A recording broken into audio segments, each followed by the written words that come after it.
அப்பா அப்பா வீட்டு வாடகை கட்டி 3 மாதம் ஆச்சு. கடன் வர நிறையா இருக்குது. அதான் ஒரு 50,000 கடனாக கிடைக்குமாப்பா? நான் மாதம் மாதம் திருப்பி கொடுத்துறேன்ப்பா. நீங்கள் வேணா என்னோட சம்பளத்தையும் பிடிச்சிக்கோங்க. ஏன் புருஷன் வேலைக்கு போகிறதில்ல?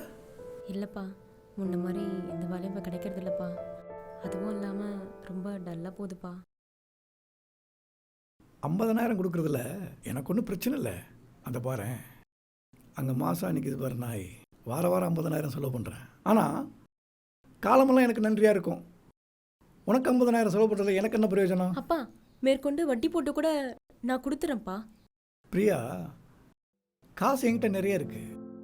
அது ஒரு பெரிய பிரச்சனை இல்லை. நான் என்ன சொல்ல வரேன்னு புரியுதா இல்லை புரிகிற மாதிரி சொல்லணுமா? ஐயோ, நான் ஒன்று கட்டப்பட்டலம்மா, பிடிக்கலன்னா விட்டுரு. ஆனால் 50,000 வேணும்னா நீ ஒத்துக்கிட்டு தான் ஆகணும். வீட்டு வாடகை வேற கொடுக்கலன்னு சொல்கிற, கடன் வேற நிறைய இருக்குன்னு சொல்கிற.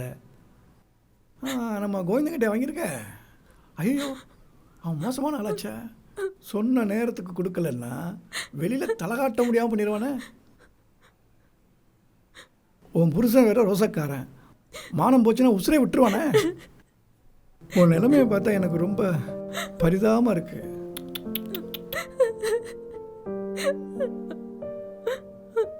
கொஞ்ச நேரம் அமைதியாக இருந்தேன்னு வச்சுக்கேன், நாளைக்கே உன் பிரச்சனைலாம் தீர்ந்துடும்.